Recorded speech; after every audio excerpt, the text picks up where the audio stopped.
درود بر همه شما. به چنل سفر به دلها خیلی خیلی خوش اومدید. ممنون ازتون بابت اینکه روی ویدیو کلیک کردین.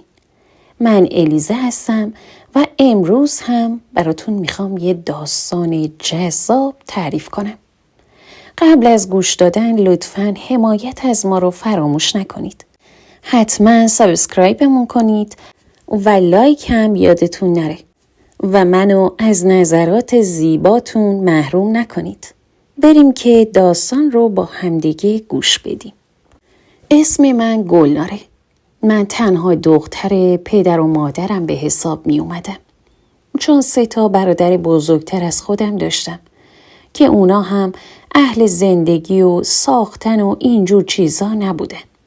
پدرم برای اینکه مسئولیت پذیر بشن و به فکر کار و زندگی باشن، همین که 18-19 سالشون میشد یکی از دخترای فامیل رو براشون میگرفت و میفرستادشون سر خونه زندگیشون. 2 برادرها که تو خونه خودمون یه اتاق بهش داده بودن همونجا زندگی میکردن. اما کوچیکه خونه مادر زنش بود و همونجا برای خودش زندگی ساخته بود. فقط من مونده بودم که مجرد بودم. اون موقع ها سن و سال زیادی نداشتم. یه دختر چشم بسته که هیچی از دنیا نمیدونستم. کاری هم به کار دیگرون نداشتم. هر روز 3-4 تا گوسفندی که داشتیم رو میبردم برای چرا و برمیگشتم. پدرم خودش کشاورز بود و سر زمین ارباب‌ها کار میکرد و آخر سال که میشد یه مبلغی میذاشتن دستش به اضافه 2 گونی گندم و ما طی سال این گندم رو آردش میکردیم و نون درست میکردیم. اما بیشتر درآمدمون از 4 گوسفندی بود که یا میزاییدن بچه‌هاشو میفروختیم یا هم که از شیر و ماستش به دیگران میبخشیدیم و در عوضش یه چیزی ازشون میگرفتیم. چون همسایه هامون هیچ کدومشون گوسفند نداشتن. فقط یکیشون یه دونه گاو پیر داشت که اونم از شیر افتاده بود. پدرم چون خودش نمیرسید، پسرا هم که مثل پدرم روی زمین کار میکردن دیگه نمیرفتن دنبال گوسفندا. و تازه عروسامونم که اصلا حاضر نبودن دنبال گوسفندا برن. ولی من این کارو دوست داشتم. هر روز با گوسفندا میرفتم و برمیگشتم. تنها کسی که این کارو بر عهده گرفته بود فقط من بودم. تو یکی از همون روزایی که هوا حسابی گل و بلبل بود و خیلی هم قشنگ بود، من گله رو بردم برای چرا. معمولاً همه جا نمیتونستم گوسفندامو ببرم. چون بیشتر جاها برای ارباب بود و من جرئت نداشتم که گوسفندامو سر زمین ارباب ببرم، چون فوراً آدماش می اومدن سراغت و خدایی نکرده ممکن بود همونجا گوسفنده رو کباب کنن بخورن. منم خیلی با احتیاط این گوسفنده رو می بردم که کار به جای باریک نکشه. اما اون روز انگار یکی از گوسفندا حسابی شیطنتش گول کرده بود، چون رفت سمت زمین ارباب. تن و بدنم شروع کرد به لرزیدن. هر چقدر هی می کردم فایده نداشت. همون موقع آدمای ارباب عین عجل معلق جلوی من سبز شدن. سعی کردم خودم رو جمع و جور کنم ولی فایده نداشت. سری پرسیدن اینجا چی میخوای؟ گوسفندات از بوته های گوجه خوردن. حالا باید یکیشو به ما بدید، چون بوته ها رو خورده و الان سهم ماست. بلا فاصله جلوی گوسفند ایستادم و گفتم تو رو خدا این کارو نکنید. این 3-4 تا گوسفند تمام دار و ندار ما هستن. با همینا روزگار میگذرونیم. اگه اینا رو از ما بگیرید به خدا از اینم بیچاره تر میشیم. اما کی بود که حرفای منو گوش بده؟ یکی از اونا منو به عقب هل داد و گوسفند رو کشون برد. هر چقدرم داد میزدم فایده ای نداشت. همون موقع صدای یه اسب رو شنیدم که داشت میومد. گردن کشیدم که ببینم کیه که دیدم به به ارباب داره میاد. با خودم گفتم گل بود به سبزم نیز آراسته شد.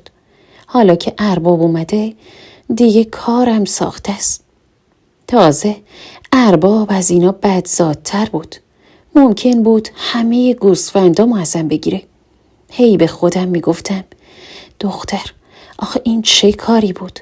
چرا حواستو جمع نکردی؟ این چه غلطی بود که کردی؟ افتاده بودم به گریه. اسب ارباب کنار من توقف کرد. سرمو که بلند کردم بهم گفت دختر چته؟ چرا اینجا داری زار میزنی؟ وقتی براش جریان رو تعریف کردم اخماشو تو هم کشید. 2 آدماش رو که با پررویی گوسفند منو برده بودن صدا زد. وقتی آدماش اومدن حسابشون رو رسید. بعد هم بهشون گفت که گوسفند این دختره رو بهشون تحویل بده. گوسفند رو که دادن برای اولین بار بود که فهمیدم ارباب اونقدر که میگفتن آدم بدجنس و بدزاد نیست. یه نگاهی به قیافه من انداخت و گفت دفعه دیگه حواست به گوسفندات باشه که نیان تو زمین من. مگه نمیبینی محصول کاشتن چقدر زحمت داره؟ گفتم حق با شماست ارباب ببخشید. گوسفندا رو گرفتم و بلا فاصله از اونجا دور شدم. دقیقاً بعد این اتفاق 3 روز بعدش بابام سراسیمه اومد خونه. دیدم هم خوشحاله هم ناراحت. حالت چهرش یه جوری بود که انگار میخواست از اتفاقی که افتاده بهش کم بزنه هم گریه کنه. وقتی جریان رو برای مادرم تعریف کرد فهمیدم که ارباب چشمش منو گرفته و از پدرم منو خواسته. من همون موقع مخالفت کردم چون سن و سالی نداشتم. اما با این که سن و سالم زیاد نبود اما عین یه دختر کاملا بالغ هم هیکل درشتی داشتم. همین که حالیم میشد بفهمم رفتن روی 2 هوو ممکنه چه درد سرایی برام ایجاد کنه. خیلی با پدرم صحبت کردم تا بگم که این ازدواج درست نیست. اما پدرم میگفت نمیشه. نمیتونم به ارباب بگم نه. وقتی چشمش تو رو گرفته باید تو رو بدیم بهش. بعدشم چه کسی بهتر از ارباب؟ میری اونجا تو ناز و نعمت زندگی تو میکنی. تو پر قو میخوابی. به جای اینکه اینجا نون و ماست بخوری اونجا هر روز گوشت و کباب میخوری. پدرم حسرتاشو میگفت. اما من واقعا دلم نمیخواست که ازدواج کنم. اما پدرم حالیش نبود. حرف خودشو میزد. آخر عاقبت منو نشوندن پای سفره عقد کنار ارباب. من اون موقع سنم کم بود و اربابم سن و سالی داشت. زیر توری که روی سرم انداخته بودن اونقدر گریه کرده بودم که همه آرایشام خراب شده بود. سرمه هام ریخته بود روی گونه هام. وقتی منو بردن توی عمارت دنیا بیشتر روی سرم خراب شد. چون همون موقع 2 هوومو دیدم که از نظر سن و سال از من خیلی بزرگتر بودن. با خودم گفتم وارد این عمارت که شدم از حالا به بعد دیگه کارم تمومه. هم ارباب قرار اذیتم کنه هم 2 زنش. تازه بچه هاشم بودن. چون ارباب بچهش از من بزرگتر بود. شب اولی که من به عنوان عروس وارد عمارت شدم حتی فکرشم نمی کردم که ارباب بخواد بیاد سراغم. اما با بیرحمی تمام اومد سراغم و ما دردناکترین شب زندگیم بود. به حدی حالم بد بود که تمام تن و بدنم می لرزید و اعصابم به هم ریخته بود. اما نمیتونستم جلوشو بگیرم. چون قبلش مادرم کلی برام راه و چاره آورده بود و گفته بود که تو از این به بعد زن ارباب به حساب میای و باید وظیفه شرعی و قانونیت رو رعایت کنی. و اینم جزء وظایف من بود و باید رعایتشون میکردم. اما وظیفه‌ای بود که اصلا دلم نمیخواست انجامش بدم. فکر می‌کردم که ارباب قراره کنارم بمونه. اما همون شب بعد اتمام کارش فوراً رفت بیرون و منو با بیرحمی ول کرد. من اون شب تا صبح گریه کردم. واقعاً نمیخواستم اونجا باشم. صبح که شد زنای خان اومدن داخل. یه نگاه تحقیرآمیز به من انداختن و گفتن خیر باشه، کی بهت گفت پاتو بذاری توی عمارت؟ یه نگاهی بهشون انداختم و با خودم گفتم اگه همین الان جلوشون کم بیارم دیگه تا آخر عمر باید بهشون سواری بدم. مخصوصا که از همون اول داشتن قلدری میکردن. درست سن و سالم کم بود اما هیکلم درشت بود. با این حال منم دستم و زدم به کمرم و گفتم به شما ربطی نداره. خان منو خواسته، من هم اومدم اینجا. حواستون به رفتارتون باشه. من از اونایی نیستم که بخواید برای من قلدری کنید. قلدری کنید جوابشو میگیرید. یهو دیدم سمتم اومدن. یکیشون دست رو موهام گذاشته بود، یکی دیگهش هم لباسام تو چنگش بود. شنیده بودم 2 زنای خان از شهر اومدن و یه جورایی سوسول بودن. به خاطر همین گفتم همین حالا وقتش رسیده که بهشون یه درس حسابی بدم. من تو کل عمرم کار کرده بودم و خیلی پرزور بودم. زورم به اون 2 میچربید. اونی که دستشو کرده بود تو موهام دستم و گذاشتم بیخ گلوش و هولش دادم. از اون یکی هم نگذاشتم و حساب اونم رسیدم. تو روشون ایستادم و گفتم من دختر اینجام. بخواید برام زورگویی کنید از این به بعد منم حسابتون رو میرسم. هیچ کس هم نمیتونه جلو دارم باشه. چون من الان عروس سومم. حواستون رو جمع کنید.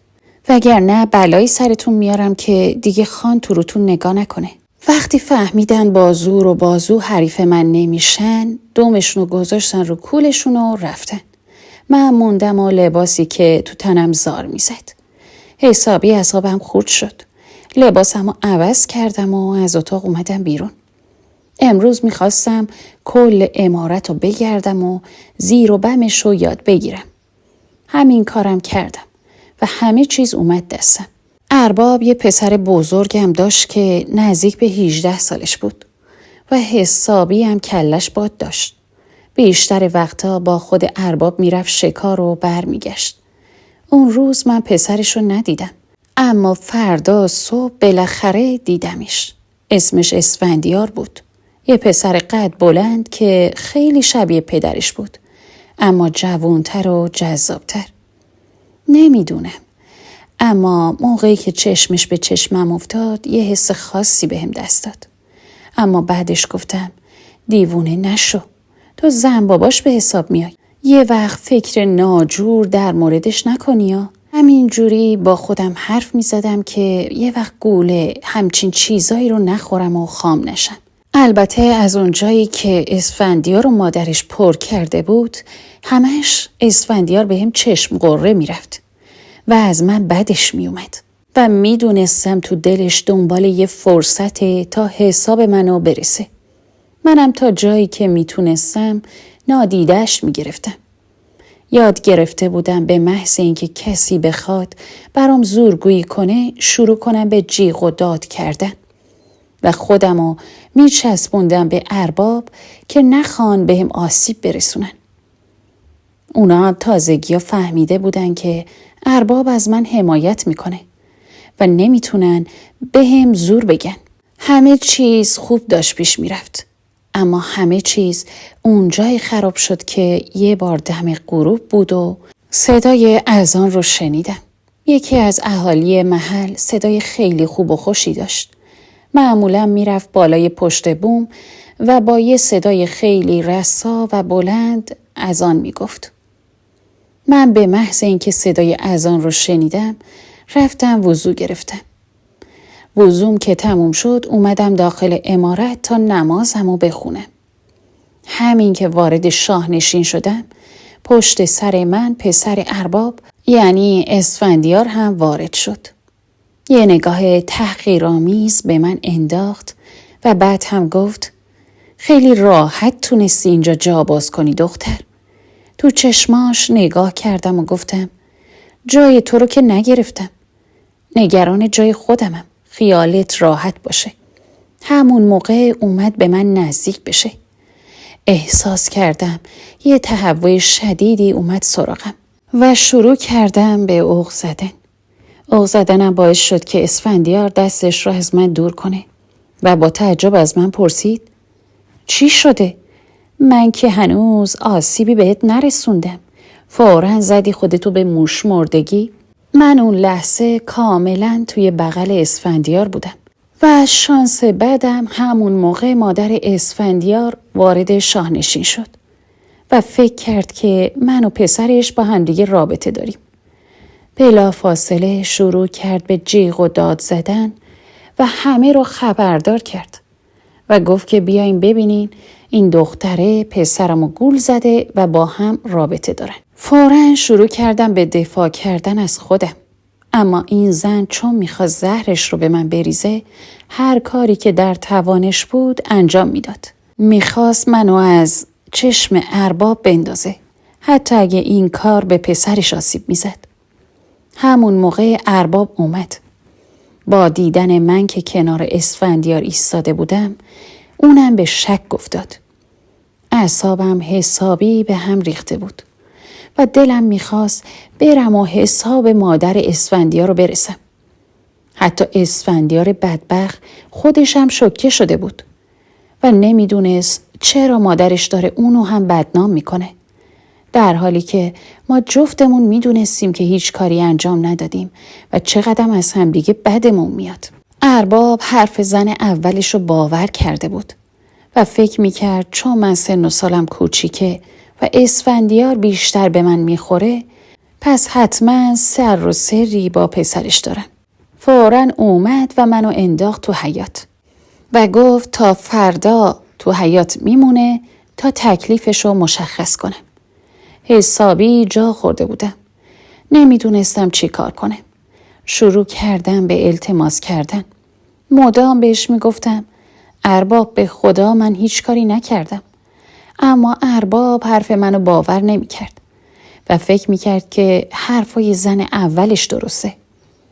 دوتا هوو کنار هم ایستاده بودن و ریز ریز داشتن به شرایط من میخندیدن.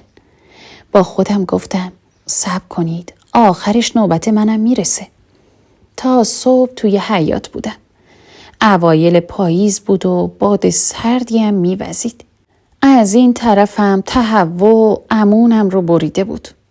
این عوق زدنهای من جوری بود که بقیه هم متوجه شده بودن که من شاید باردار باشم و حتی این بچه رو ربط میدادم به اسفندیار. ولی جالب اینجا بود که کسی کاری به کار اسفندیار نداشت و همه با خودشون میگفتن که اسفندیار مرده، هر کاری هم کنه اشکالی نداره، این زنه که باید پاک دامن بمونه. خصوصا این که این زن شوهر داره. و اینجوری شد که من بدنام شدم، در حالی که اسفندیار راست داشت میچرخید و تازه میگفتن که اسفندیار پاک دامنیش رو حفظ کرده. من وبال گردن اون شدم.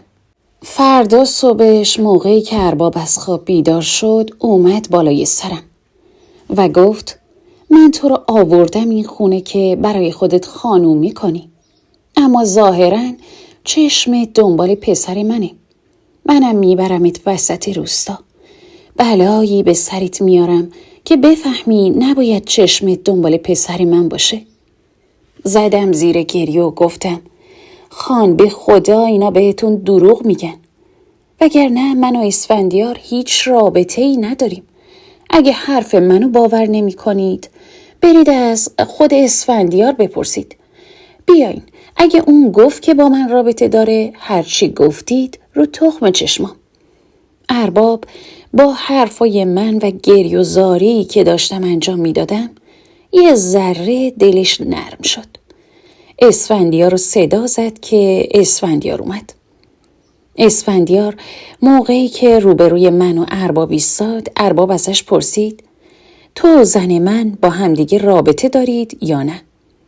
اسفندیار میخواست بگه نه، اما همون موقع سایه مادرش رو از پشت سرم دیدم.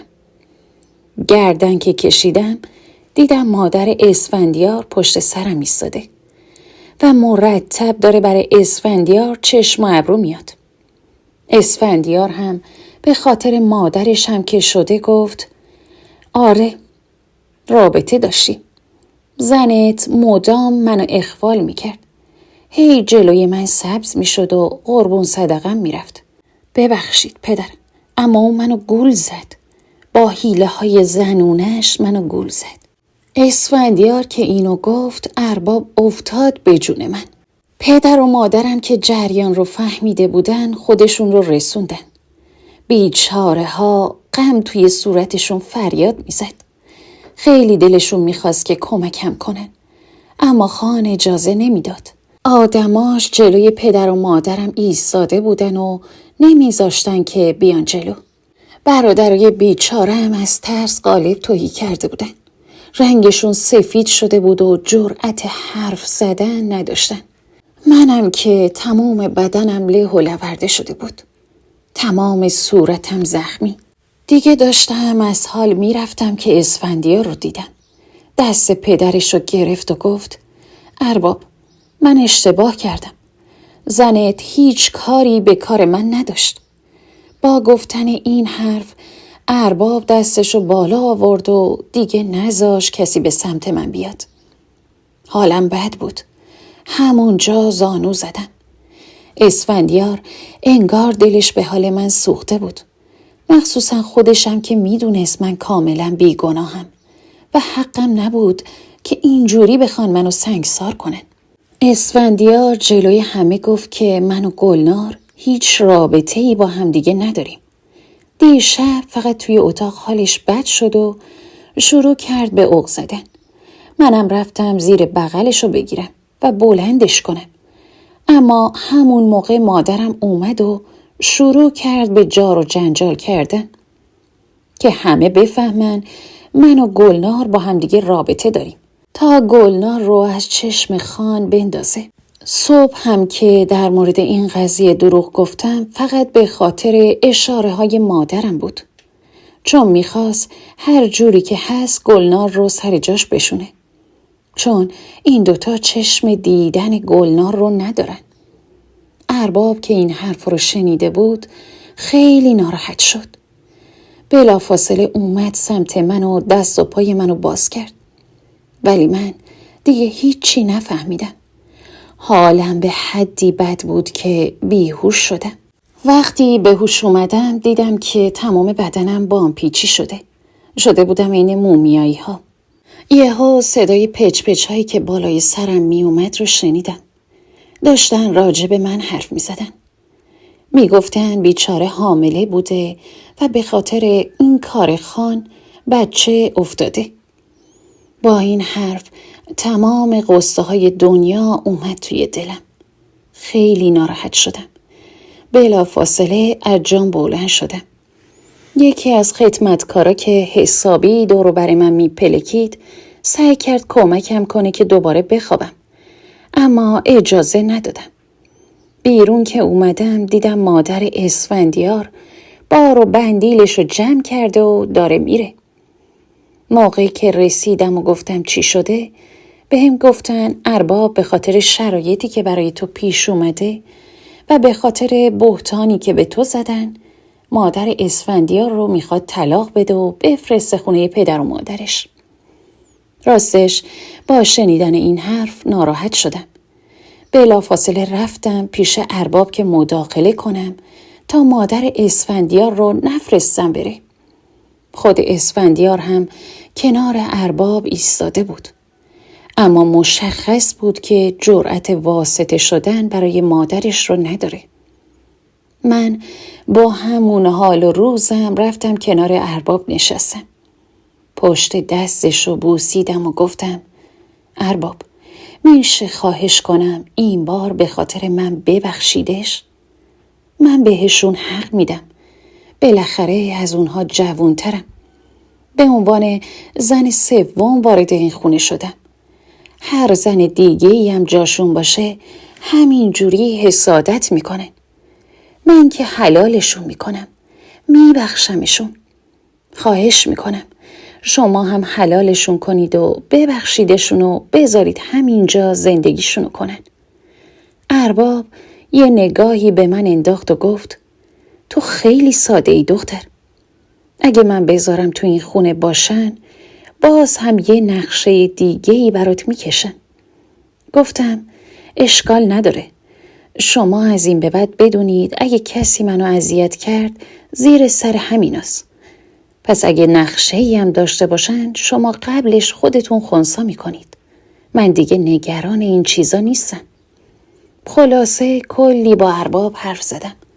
اسفندیار رفت و مادرش رو برگردون. منم همون موقع رفتم پیش مادرش و بهش گفتم من از روز اولی که پام رو گذاشتم اینجا نه قصد و غرضی داشتم نه میخواستم جاتون رو تنگ کنم. خودتون اومدید سراغ من و شاخ و شونه کشیدید. بعد هم که تمام این ماجراها پیش اومد. اصلا من به درک، من مهم نیستم. شما حداقل باید به فکر پسر خودت هم باشی که نبودی. داشتی آبروشو همه جا می بردی. به این فکر نکردی که بگن چشمش دنبال زن پدرشه؟ خیلی کارت زشت بود. معلوم بود که خیلی پشیمون و ناراحته. به هم گفت همین که واسطه شدی من برنگردم خونه پدر و مادرم، اونم تو این سن و سال ازت ممنونم. البته یه جور میگفت سن و سال انگار که خیلی سنش بالاست، در حالی که زیادم سن و سالی نداشت. هنوزم خیلی زیبا بود، ولی به واسطه کاری که من براش کرده بودم از اون به بعد یه احترام ویژه‌ای برای من قائل بود. هر چی که من میگفتم همون کارو میکرد. اما من کینه خیلی زیادی از مردم روستا گرفته بودم. تمام این سالها من کنارشون زندگی کرده بودم. همیشه با مهربونی باهاشون رفتار میکردم. اما وقتی این بلا سرم اومد اونا تصمیم گرفتن یه گوشه ساکت بیستن و تماشاچی باشن. کینه‌ای که از مردم روستا گرفته بودم خیلی بیشتر از کینه‌ای بود که از مادر اسفندیار داشتم. برای همین تصمیم گرفتم اگه روزی تونستم با تک تکشون کاری کنم که از کرده خودشون پشیمون بشن. تا به الان دست از پا خطا نکرده بودم. پدر و برادرام، مادرم و تمام کسایی که منو میشناختن میدونستن که آدمهای نجیبی هستیم.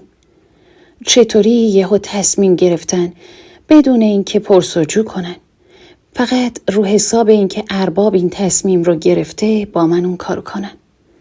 آخه حواسم بود که بعضی از همسایه ها که منو میشناختن میتونستن رو پاکی من قسم بخورن، اما فقط تماشاچی بودن و بعضیا خصوصا مردا جوری با بیرحمی سنگ میزدن که من بابت این قضیه 1 ماه تمام فقط استراحت میکردم و به زور حرکت میکردم. اگه کلفت ها نبودن حتی در توانم نبود که تا مستراح برم. خود ارباب هم دلش خیلی به حال من سوخته بود. معلوم بود که از پیش داوریش خیلی ناراحت شده و همیشه سعی میکرد که از دل من در بیاره. دستم به من دیگه نمیزد و هیچ رابطه ای نداشتیم. میگفت هر وقت که خوب شدی، البته با این کاری که کرده بود و بچه‌ای که سخت شده بود ما دیگه بچه‌ای هم نداشتیم. همه اینها رو از چشم ارباب میدیدم، چون بهش گفتم من جلوت گریه و زاری کردم، قسم خوردم، اما تو بهم اعتماد نکردی و این بلا رو سرم آوردی. ارباب غیر از اسفندیار فقط یه دختر دیگه داشت. زن دومش هم از قضا نازا در اومده بود و نمیتونست بچه دار بشه. مادر اسفندیار هم دیگه در توانش نبود که بچه دار بشه. راستش نمیدونستم مشکل مادر اسفندیار چیه که بچه دیگه نمیتونست بیاره. البته خودشو از تک و توک نینداخته بود و چیزی هم بهم نگفته بود. من از حرف کلفت ها فهمیدم که مادر اسفندیار یا همون ملوک خانم دیگه نمیتونه بچه دار بشه و فقط همین 2 بچه رو داره. دخترش رو که شوهر داده بودن و رفته بود شهر و همونجا زندگی میکرد. فقط اسفندیار بود که کنار پدرش مونده بود. ارباب با این همه ابهتش فقط همین یه دونه پسر رو داشت و دیگه هیچ بچه‌ای دور و برش نبود و بچه منم با ندونم کاری خودش از دست داده بود و تازه اصلا معلوم نبود که دوباره کی قراره صاحب بچه بشه. همین هم ارباب رو بیشتر بیقرار و عصبانی کرده بود تا جایی که دیگه اصلا محل اون 2 زن نمیداد و دور و بر من میچرخید. انگار امیدوار بود که من دوباره باردار بشم. اما منم میخواستم یکم ارباب رو اذیت کنم. بهش گفتم باید جایگاه تو به من بدی. ارباب تعجب کرده بود. میگفت یه دختر کم سن و سال اینقدر پررو شده که میخواد جایگاه منو بگیره؟ توی چشمش نگاه کردم و گفتم میخوام بعد از تو جایگاهت مال من باشه. نمیخوام اینجوری باشه که اسفندیار منو از اینجا بیرون کنه یا برام خدایی کنه. تازه اگه تو نباشی و خدایی نکرده 2 هووها میریزن سر من و اذیتم میکنن. منم دیگه به عنوان یه زن بیوه نمیتونم برگردم خونه پدر و مادرم. باید همینجا باشم و اینا رو تحمل کنم. ارباب با ناراحتی گفت من هنوز زندم، سرحالم، هنوز خیلی جوونم. اما تو هیچی نشده داری به مرگ من فکر میکنی. بهش گفتم نه، بهش فکر نمی کنم. امیدوارم 100 سال عمر کنی. من هرگز دلم نمیخواد که تو به این زودی فوت کنی. اما حادثه خبردارت نمیکنه.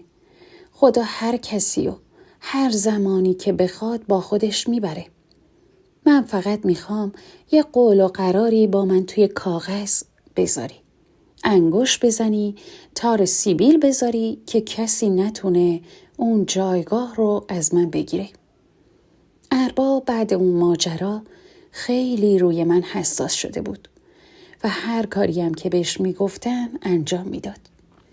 اما در مورد این تردید داشت. خیلی خودشو به اون راه و این راه میزد که نخواد این کارو کنه. تا اینکه بعد مدت‌ها من دوباره باردار شدم و خبر بارداریمو به ارباب دادم. اونجا بود که خیلی خوشحال شد و تصمیم گرفت که به این موضوع فکر کنه. اما چیزی که باعث شد خان تصمیم بگیره بعد خودش ریاست روستا رو به من بده، کاری بود که اسفندیار کرد. تو یکی از نیمه‌های شب بود که صدای شلیک از همه جا به گوش می رسید. من نمیدونستم چی شده. 2 ماه بود که باردار بودم. ولی بعد بچه اول چشم و گوشم ترسیده بود. به خاطر همین همش استراحت می کردم که خدایی نکرده اتفاقی براش نیفته. اما اون شب خیلی دلشوره داشتم. اون شب همه چیز متفاوت بود. از همه جا سر و صدا می اومد. تمام کلفت‌ها و نوکرها تو حیاط ایستاده بودن و اطراف رو نگاه می کردن که ببینن چه خبره. آدمای خان هم آماده باش ایستاده بودن که اگه اتفاقی افتاد و بخوان به عمارت حمله کنن زودتر اقدام کنن. خود ارباب هم کنار من بود و با عصبانیت رو به ماموراش می گفت برید ببینید چه خبره. این صدا از کجا میاد؟ معلومه که تعدادشون زیاده. شاید راهزن باشن. 2 از مامورا سوار اسب شدن و از عمارت زدن بیرون. اما دلنگرونی های ما تموم نشد. به ارباب گفتم اسفندیار کجاست؟ چرا من اسفندیار رو نمی بینم؟ خود ارباب هم انگار تازه متوجه غیبت اسفندیار شده بود. چون 2 از نوکرهاشو صدا زد و گفت برید اسفندیار رو پیدا کنید. اون 2 نوکر هر جا رو گشتن نتونستن اسفندیار رو پیدا کنن. همون موقع دلم به شور افتاد. گفتم ارباب نکنه این تیراندازی ها به خاطر اسفندیار باشه. ارباب تا اینو از زبون من شنید سوار اسب شد و رفت بیرون. ما زنا دلمون شده بود سیر و سرکه. فقط انتظار میکشیدیم. من از اونجایی که به خودم قول داده بودم بعد از ارباب همه چیز به عهده خودم باشه، پس مدیریت عمارت رو بر عهده گرفتم. من میگفتم که بقیه چی کار کنن تا آرامششون حفظ بشه. حتی 2 هووهامم خودشونو به من سپرده بودن و سعی میکردن کارایی رو کنن که من ازشون میخواستم. حوالی صبح بود که بالاخره سر و کله ارباب پیدا شد. اما خبری از اسفندیار نبود. از صورت سرخش معلوم بود که به شدت عصبانیه و شب بدی رو پشت سر گذرونده. رفتم جلو و گفتم ارباب چی شده؟ با عصبانیت گفت این پسره به درد هیچی نمیخوره. گفتم مگه چی شده ارباب؟ گفت با دختر ارباب روستای مجاور فرار کرده. این تیراندازی ها هم به خاطر همون بود. مثل این که اسفندیار زخمی شده. با دختر فرار کرده، الانم معلوم نیست کدوم گوریه. مامورا رو هم فرستادم که پیداش کنن. اما یه جوری پنهون شده که انگار دیگه اینجا نمیخواد برگرده. با شنیدن این حرفا ته دلم خوشحال شده. تنها رقیب من برای اینکه ارباب عمارت و روستا بشم اسفندیار بود که اونم با عشق و عاشقی که راه انداخته بود و فراری که کرده بود انگار هرگز قرار نبود ارباب این عمارت بشه. حتی اگه خان هم میخواست پسرشو ارباب کنه نمیتونست، چون دیگه مردم اون رو قبول نداشتن، چون با ناموس یکی دیگه فرار کرده بود. جایگاه من دیگه تثبیت شده بود و ارباب مرتب خودخوری میکرد که اسفندیار چرا این کارو کرده. مامورا حوالی ظهر برگشتن اما خبری از اسفندیار نداشتن. میگفتن خودش و دختره انگار آب شده رفته زمین. ارباب عصبی و ناراحت بود. از یه طرف اسفندیار، از طرف دیگه هم ترس این رو داشت که بخواد با روستای مجاور دعوا و درگیری به وجود بیاره، چون اصلاً و ابدا منتظر این قضیه نبود و حتی فکرش هم نکرده بود. اما با این حال دوباره به ماموراش دستور داد که آماده باشن. حتی به عشایر کوهستان هم که زیر نظر خود ارباب بودن گفت که آماده باشن که ممکنه درگیری پیش بیاد. و اتفاقاً همون جور که ارباب پیش بینی کرده بود یه درگیری حسابی بین این 2 روستا به وجود اومد. و روستای مجاور هم که اربابش خیلی سرسخت و اتفاقاً یک دنده بود کوتاه نیومد. هر روز صدای جنگ و درگیری می اومد. اونم فقط به خاطر عشق و عاشقی اسفندیار. اربابم که بیشتر از این ناراحت بود و می گفت که اگه پسر من دختری رو می خواست به روی چشم می رفتم خواستگاریش. حتی اگه دختر دشمن من بود اینقدر به پای طرف مال و منال می ریختم که بالاخره رضایت بده. وقتی می دیدم اینقدر خان هرس می خوره علاجی جز دلداری نداشتم. فقط دلداریش می دادم. بعدش هم با نرمی بهش گفتم که برو با خان روستای مجاور حرف بزن و این جنگ و درگیری رو تموم کن. دیگه بسه. مردم دارن عذاب می کشن. ارباب به حرف من گوش داد و یه دونه قاصد فرستاد برای ارباب روستای مجاور که بیان و صحبت کنن. بالاخره جلسه گذاشتن و قضیه رو تموم کردن. اما تصمیم گرفته بودن که هر جوری که هست اسفندیار و دخترش رو پیدا کنن. حتی اگه رفته باشن شهر یا روستای دیگه پناه گرفته باشن باید پیداش میکردن. یه 3-4 تا جاسوس رو هم فرستادن که برن دنبالشون. ماها گذشت. بچه من بالاخره به دنیا اومد. یه پسر خوشگل و زیبا که دقیقاً شبیه خودم بود. اما هنوزم خبری از اسفندیار نشده بود. پاییز گذشت، زمستون گذشت و ما وارد بهار شدیم. بچه من 1 ساله شد و باز هم اسفندیار پیدا نشد. تا جایی که دیگه ارباب بیخیال اسفندیار شده بود و میگفت به درک، دیگه کاری به کارش ندارم. بعد از اون کاغذ آورد و مهر رو امضا کرد. انگشت زد و تار سیبیلش رو چسبون و گفت از حالا به بعد اگه مردم ریاست روستا و زمینهای روستا به تو میرسه. راستش خیلی خوشحال بودم. من از یه دختر رعیت که سن و سالیم نداشته بود تبدیل شده بودم به بزرگ روستا. منتها تا وقتی که ارباب زنده بود من جایگاه خاصی نداشتم و فقط به عنوان زن ارباب زندگی می کردم. اون 2 تا هووهام هم دیگه جرأت نمی کردن حتی حرف بزنن. مخصوصا مادر اسفندیار که بعد گندی که اسفندیار هم زده بود به حدی بیچاره شده بود که فقط سر جاش می نشست و هیچ حرفی نمی زد. هرچی هم بهش می گفتم می گفت چشم. یه جورایی همه داشتن از من فرمان می بردن. من شده بودم الهه اون روستا. ولی هنوز کینه مردم توی دلم بود. تا جایی که دونه بدونه آدم‌هایی که اون کارو با من کرده بودن توی ذهنم مونده بود. برای همین بیشتر از اونا کار می‌کشیدم و کمتر بهشون میدادم. خودشون هم متوجه این قضیه شده بودن. میدونستن که دارم بدجنسی میکنم. چون همش سر زمین‌های ارباب کار میکردن و همشون آخر سال 2 تا گونی گندم میگرفتن. حتی این قضیه به چشم خود ارباب هم اومد. میگفت چرا داری تو این کار مداخله میکنی؟ و من هم همش میگفتم بالاخره منم اربابم و راستش به خاطر اون ماجرا ازشون کینه دارم.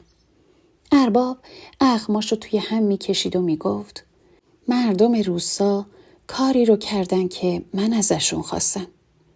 اگه کسی قرار مجازات بشه باید من باشم نه اونا. ولی من حرف ارباب رو قبول نکردم و گفتم همه چشم و گوش دارن. ولی اونا تصمیم گرفتن گوش و چشمشون رو ببندن و چیزی که به صلاح خودشونه رو انجام بدن. به خاطر همین من حلالشون نمی کنم و نمی بخشم. در نتیجه آخر سال که می شد دستمزد کمتری بهشون پرداخت می کردم و 2 تا گونی رو هم کمتر کرده بودم. دیگه به هر نفر 1.5 می دادم. برای همین باعث عصبانیتشون شده بود. و البته می دونستن که من چقدر کینه‌ای و عقده‌ایم. تصمیم گرفتن که بیان جلوی عمارت و با من صحبت کنن. بچه‌مو سپردم به بقیه و رفتم جلوی عمارت. شروع کردم به شکایت کردن. منم بهشون گفتم زمانی که شما اون کارو با هم کردید من بچه‌مو از دست دادم و این کاری که دارم بهتون میکنم کمترین مجازاتتونه. تا 5 سال وضعیتتون به همین منواله. دستمزد کمتری نسبت به بقیه میگیرید و دستمزدی که به شما میدادم به اونایی میدیم که به من سنگ پرتاب نکردن. خودشونم ناراحت شده بودن. شروع کردم به زانو زدن و عذرخواهی کردن. اما من قرار نبود ببخشمشون. پوزخندی زدم و اومدم داخل عمارت. مردم هجوم بردن به در عمارت اما مامورا جلوشونو گرفتن. اونا هم ترسیدن و راهشونو کشیدن و رفتن. من دقیقاً تا 5 سال همینجوری اذیتشون کردم. اینجوری انتقام ازشون گرفتم و بالاخره کمی کینه و عقده توی دلم آروم گرفت. اون روزها من بچه دوم رو باردار شدم. ارباب خیلی خوشحال شد فکرشم نمی کرد که با این ازدواج بتونه صاحب 2 پسر بشه و طولی نکشید که من 3 رو هم باردار شدم. خودم هم خیلی خوشحال بودم. احساس می کردم هر چقدر بچه دار بشم جا پام سفت‌تر میشه. حس مادرانم به هم می گفت که این بچه 3 باید دختر باشه. حوالی 6 ماهگی بود که خبر به هم رسید که راهزنها گردنه رو گرفتن و حسابی دارن آشوب میکنن. خیلی از مردم از دستشون شاکی شده بودن. ارباب هم بالاخره عصبانی شد. میگفت رعیت برای من کار میکنه. من نونی رو دارم میخورم که به خاطر رعیته. باید این راهزنا رو ادب کنم که دیگه کاری به کار مردم نداشته باشه. رعیت آسیب ببینه منم آسیب میبینم. برای همین با خان روسای مجاور که تازه آشتی کرده بودن دست به یکی کردن تا با راهزنها بجنگن. نصف شب به اونا حمله کردن و غافلگیرشون کردن، در حالی که هیچ کس نمیتونه سرنوشت رو پیش بینی کنه. خیلی اتفاقی ارباب اون شب زخمی شد. وقتی به عمارت آوردنش خیلی امیدوار بودم که طبیب بتونه نجاتش بده، اما هیچ فایده ای نداشت. وقتی که طبیب رسید 2 ساعتی گذشته بود و ارباب دیگه نفس نمی کشید و ما ارباب رو برای همیشه از دست دادیم. بگذریم از این که چقدر شیون و زاری تو عمارت به وجود اومد. تمام مردم سیاه پوش شدن و به در و دیوار پارچه های سیاه زده بودن. همه حالشون خراب بود و هیچ کس نای حرف زدن نداشت. من با بچه‌ای که تو شکم داشتم حالم هر لحظه بدتر می شد و بیم این رو داشتم که ممکنه بچه خیلی زودتر به دنیا بیاد. همون جور که پیش بینی کرده بودم وسطای 7 ماهگی بودم که بچه به دنیا اومد. بلا فاصله قابله رو خبر کردن و اومد بالای سرم. کمکم کرد و بچه به دنیا اومد. یه بچه ریزه میزه و حسام به هم دروغ نگفته بود و بچم دختر بود. تا 3-4 ماه مدام دوروبر این بچه میگشتم تا بچه جون بگیره و خطر ازش رفت بشه. و بعد از 40 که برای ارباب گرفتیم 2 هووی من سر ناسازگاری داشتن و گفتن حالا که ارباب فوت شده از حالا به بعد باید زن بزرگتر حکمرانی کنه.